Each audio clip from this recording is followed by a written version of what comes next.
یہ جو لڑائی شروع ہوتی ہے نا، یہ لڑائی نسلوں کی ہے. واقعات بیچ میں سناتا جاؤں گا، لیکن میں صرف پہلے سیکوینس بتا دوں کہ اس کی وجہ کیا ہوئی. دشمنوں میں لڑائیاں تو ہوتی رہی ہیں نا، رسالت مآب کے خلاف جنگیں تو ہوتی رہی ہیں نا. پہلی جنگ بظاہر بدر ہے. بدر میں 70 شہید جو ہے نا، مطلب جو ہے بدر میں شہادتیں تو جو ہوتی ہیں، 70 لوگ مکے کے سردار مارے جاتے ہیں جن کو، اور 70 میں سے 38 جو ہیں، 70 میں سے 38 یعنی آدھے سے زیادہ وہ صرف مولا علی کی تلوار سے مرتے ہیں. احد میں جو ہے وہ 400 لوگ مرتے ہیں دشمن کے لشکر میں، اور 400 میں سے 287 صرف مولا علی کی تلوار سے جو ہے وہ مارے جاتے ہیں. خندق میں 40 لوگ جو ہیں وہ دشمن کی فوج کے مرتے ہیں. تو 40 میں سے جو 28 ہیں یا کچھ لوگ 29 کہتے ہیں، وہ صرف مولا علی کی تلوار سے جو ہے وہ مارے جاتے ہیں. تو ہر گھر کا کوئی نہ کوئی بندہ تو علی نے مارا ہوا تھا نا. تبھی تو مولا امام حسین علیہ الصلوۃ والسلام کا سر جب کٹنے کے بعد نیزے پہ بلند ہوتا ہوا یزید کے دربار میں پہنچتا ہے، تو یزید امام حسین علیہ الصلوۃ والسلام کے لب مبارک پہ چھڑی مار کے کہتا ہے کہ آج میرے اگر بڑے زندہ ہوتے تو دیکھتے کہ میں نے بدر اور احد کا بدلہ لے لیا ہے. تو جناب جو ہے وہ جناب ارقم رضی اللہ تعالیٰ عنہ، وہ عظیم صحابی ہیں، انصاری صحابی ہیں، کہ جن سے رسالت مآب نے یہ گھر خریدا تھا جہاں پہ آپ کی رہائش تھی، وہ دار ارقم کہلاتا تھا. اچھا، ٹھیک ہے.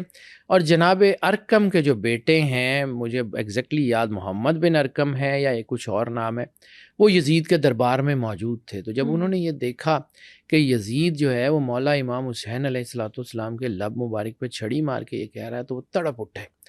تڑپ کے کہا کہ یزید یہ تو کیا کر رہا ہے؟ میں نے ان لبوں کو رسول اللہ کو چومتے ہوئے دیکھا ہے، اور تو جو ہے وہ جہنم میں جائے گا. تو جب انہوں نے یہ جملے کہے تو یزید نے طیش میں آ کے اپنے جلاد کو کہا کہ اس کو قتل کر دے. تو جناب محمد بن ارقم ہیں یا کچھ، وہ دمشق کے دربار میں شہید کیے گئے صرف مولا امام حسین کی پاداش میں.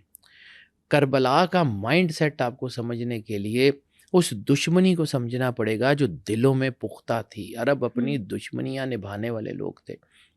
سرکار حمزہ کی شہادت کی وجہ کیا بنی؟ عتبہ اور شیبہ کا قتل. عتبہ اور شیبہ جو تھے وہ ہندا کے جو ہے وہ باپ اور بھائی تھے، اور 3 لوگ تھے. قتل کس نے کیا تھا؟ مولا علی اور حضرت حمزہ نے. حضرت حمزہ کے قتل کی وجہ کیا بنی؟ وہی خاندانی دشمنی، اور وہی جو ہے وہ نسل در نسل، جو وہ مقابلہ اگر نہیں کر پائے تب بھی نسل در نسل وہ زہر تو جو ہے وہ ٹرانسفر ہوتا رہا ان کے ساتھ، ان کے خلاف. بالکل یہی وہ وجہ تھی، یہی ان کے اسباب تھے کہ جس نے کربلا کے سانے کو روکا. اب جس نے سب سے پہلے جو ہے وہ مولا امام حسین سے بیعت کا مطالبہ کیا یزید کے کہنے کے اوپر، مدینہ کا گورنر، اس کا نام کیا ہے؟ ولید ابن عتبہ. اسی عتبہ کا بیٹا مسلمان ہو گیا، ٹھیک ہے، ہم اس کے کردار کے اوپر بات نہیں کرتے، لیکن ولید ابن عتبہ وہی تھا نا جس کو یزید نے گورنر مقرر کیا تھا حجاز کا، مکہ اور مدینہ کا. اور مدینہ میں اس کی جو ہے نا وہ دارالامارہ تھا.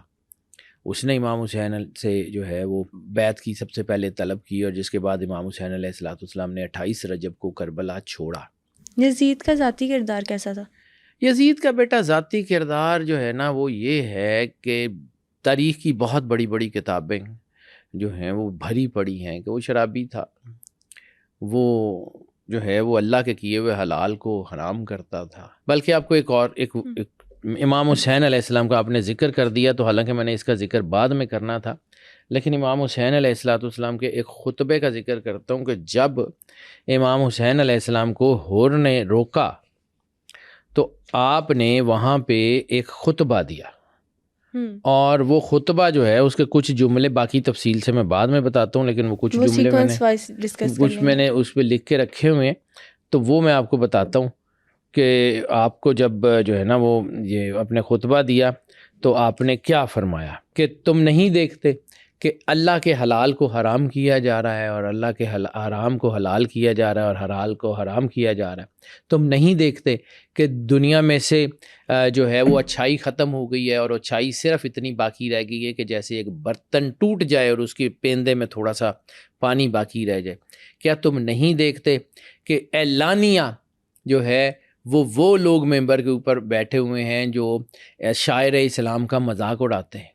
تو یہ جملہ بتاتا ہے کہ وہاں پر کیا ہو رہا تھا۔ پھر جب ولید ابن عتبہ نے امام حسین علیہ السلام سے بیعت کا جو ہے نا مطالبہ کیا کہ آپ یزید کی بیعت کریں، تو مولا نے کیا کہا؟ مولا امام حسین علیہ السلام نے کہا مجھ جیسا اس جیسے کی بیعت نہیں کر سکتا۔ یہ جملہ بتاتا ہے کہ اس کا کیا مطلب ہے۔ جب مولا امام حسین جنگ حق اور باطل کی تھی بیٹا، جب امام حسین علیہ السلام نے جو ہے وہ یہ فرمایا، تو اس میں ایک اور خطبے کے میں لفظ کیونکہ میں نے لکھے ہوئے مالک کے خطبے اور کچھ میں نے چیزیں لکھی ہوئی ہیں جس کے اوپر میں بات کرنا چاہ رہا ہوں۔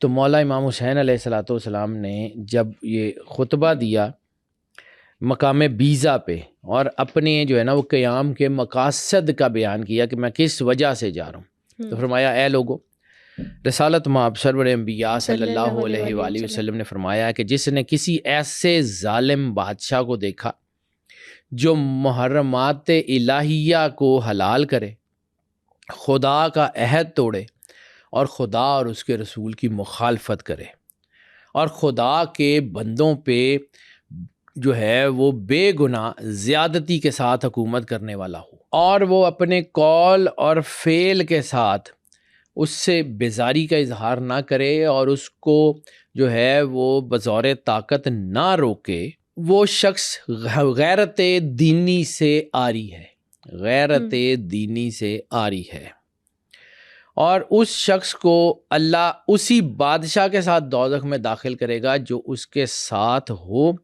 اور اس کے خلاف کھڑا نہ ہو۔ لوگوں خبردار ہو جاؤ، یہ جملے مولا امام حسین کے ہیں اور یہ بہت ساری کتابوں میں ہیں، میں اس کے حوالے بھی بعد میں بتاتا ہوں کہ اے لوگوں خبردار ہو جاؤ، ان لوگوں نے شیطان کی اطاعت اختیار کی اور رحمان کی اطاعت چھوڑ دی، اس ملک میں فساد پھیلایا ہے، حدود الہی کو معطل کر دیا گیا ہے اور دنیا کو اب جو ہے وہ اپنا مال سمجھ کے اس میں مال غنیمت کا حصہ لیتے ہیں۔ خدا کی حرام کی ہوئی چیزوں کو حلال کیا جاتا ہے اور خدا کی جو ہے حلال کی ہوئی چیزیں حرام کی جاتے ہیں۔ اس لیے سب سے زیادہ، اور پھر آگے آپ نے کہا کہ مجھ سے زیادہ اس بات کا حقدار کون ہے کہ میں اللہ اور اس کے رسول کے دین کی اصلاح کروں، چاہے مجھے اس کے لیے اپنی جان بھی قربان کر دینی پڑے۔ سبحان اللہ۔ یہ مولا امام حسین کے جو اپنے جملے ہیں اپنے پہلے سے تیار تھے۔ اب یہ شہادت تو اس وقت معلوم تھا جب امام حسین دنیا میں آئے۔ جناب کعب بن عبداللہ انصاری کی میں نے روایت آپ کو ایک لاسٹ پوڈ کاسٹ میں کہ جناب کعب بن عبداللہ انصاری وہ صحابی ہیں جنہوں نے خواہش ظاہر کی تھی کہ میں امام حسین علیہ السلام کے ساتھ شہید ہونا چاہتا ہوں، اور آپ پھر احد میں شہید ہو گئے۔ تو رسالت مآب نے کہا تھا کہ اللہ نے تجھ سے وعدہ کیا ہے کہ وہ وقت بھی آئے گا جب تجھے ان کی نصرت کے لیے اٹھایا جائے گا۔